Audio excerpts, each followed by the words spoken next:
یو ځل د نبی کریم صلی الله علیه وسلم نه یو صحابي تپوس وکړ، وی زما مور او پلار جمدي زه د دوی سره څه معامله وکړم؟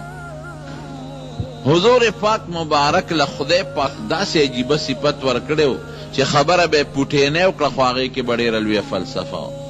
او زمونږ پښتانه وایي وی پلانکې داسې خبره کوي چې دریاب په کوزه کې بند دی. ډېر مقصدونه په پوټۍ خبره کې راځي. حضور پاک ناشنا او فرمایل وی هما جنتک و نارک، وی دا مور او پلار دی هم جنت دی هم دوزخ.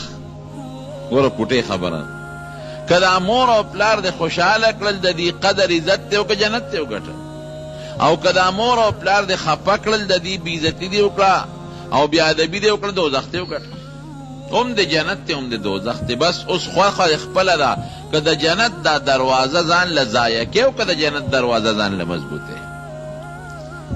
نو خوش قسمت انسان هغه دی چې د مور او پلار دواړه یا یو کس جمدي وي او دې داسې خدمت وکړي چې د مور او پلار د خدمت په برکت ځان جنت ته ورسوي. دا خوش قسمت انسان دی. د نبی علیه السلام مبارک زمانه ده. دو مثاله دله در کوم.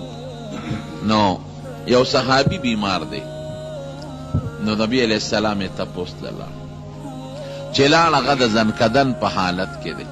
نو طریقه داسې ده چې کوم انسان د مرګ په وخت کې ده ته به دا کلمه شهادت اوري، داسې به ورته نه وی چې ووایه. ولې دې په تکلیف کې داسې نه ده ووایي چې نه وی اوره ووته. نو که ژبه د کلمې سره بلده ده د الله د ذکر سره، نو ژبه باندې به د الله نوم راشي. ګوره ما تاسو ته د روژې نه مخکې د ذکر متعلق بیان کړی. ژبه ذکر سره بلده ده نو په خولې به د الله نوم راشي، او که ژبه ذکر سره بلده نه ده نو نوم به نه راځي. دا مسله ده. نو نبی علیہ السلام مبارک په خپله لګیا دی ورته وی اشهد ان لا اله الا الله واشهد ان محمدا عبده ورسوله. دا ژبه پې نه وړي، هغې ورته لګیا دی کلمه شهادت ویله د ژبه نه وړي.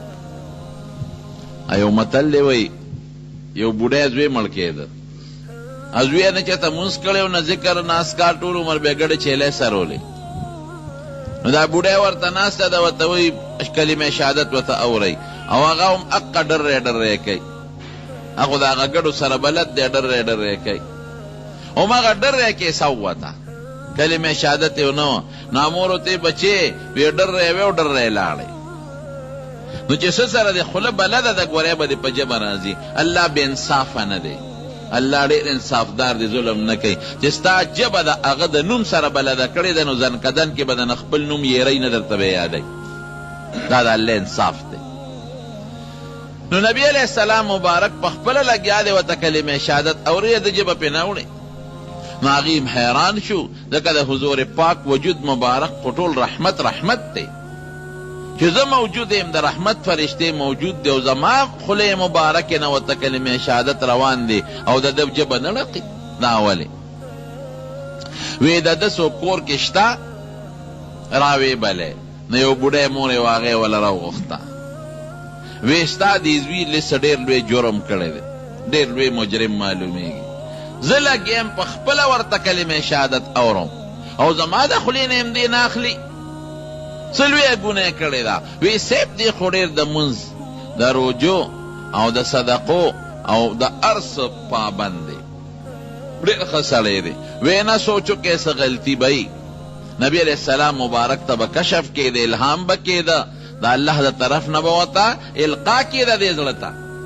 څه چل شته؟ وی یو صیب یو چل خو شته. وی چې واده کړی دی نو زه خفه کړی یم، زه مور یم.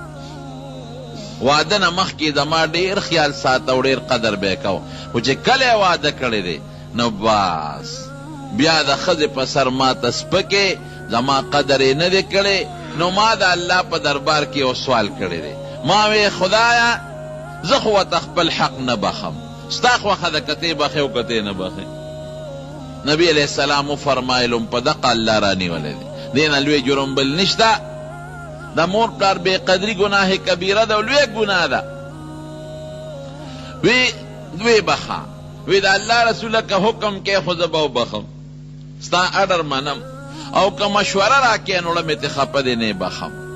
نو حضور پاک مبارک ډېر هوښیار هغې زړه کې دا سوچ وکړه که زه ورته اوس حکم کوم نو د خولې نه به وبخي خو دړه نه بیا نه بخي راشه داسې چل جوړ کړه چې دا مور یې دړه نه وبخي نو صحابو ته یې وې ورشه خشاک راوړی نو صحابه خو د حکم پابندو دا مور یې ورته وی صاحب په خشاک څه کې وی ستا دا زوی پکې سوځوم یو چل جوړ وی د الله رسوله ولې سوځې وی ګوره دې تا نه دی بخلی نو چې تاو نه بخه او دې مړ شو نو دې به اور ته ځي په اور کې به سوځي او ستا د وجې سوځي ځکه ته نه بخې نو پرېږده چې د په دنیا کې یو جلک درته د هغې اور عذاب وښې چې کم اور د مرګ نه پس ته نینې او دا زوی دې سوځي چې لږ خو په دنیا کې ووینې اړه به دې پېښه یخ شي نو د مور یې سوچ وکړو وی ښه د الله رسوله لکه دې به په اور کې سوځي وی او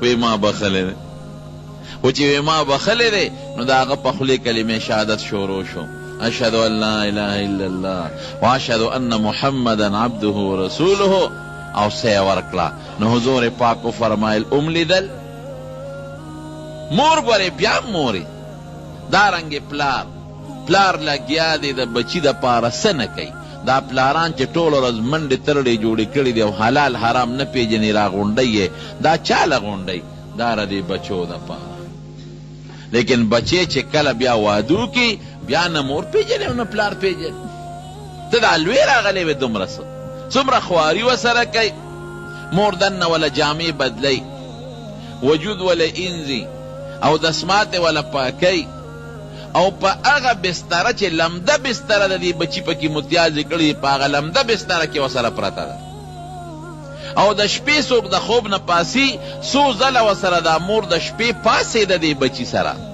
خوب یې او پلار ته وګوره ګوټ چاري منډې ترړې حلال حرام نه پیژنې او راجمع کوي جامې راوړه د بجلۍ غم کوه د جنریټ چا دپاره دا نه د بچو دپاره نو په تا د دې بچي حق نشته چې ته به هم بوډا کېږي او که به نه بوډا کېږي ډېر خلک دا شکایت کې مونږ خو دا نصیحت خلکو ته کوو نو بعضې وایي یاره جي یو یې خوښ دی او زه یې نه یم خوښ نو زه یم هغه به وله چاپي کوي هغه به وله څه شی راوړي هغه به یې خوشحاله ساتي خوږې خبرې به ورسره کوي او ته به هغه چل نه کوي ځکه به یې هغه خوښوي که نه مور پلار خو ظلم نه کوي یاره جي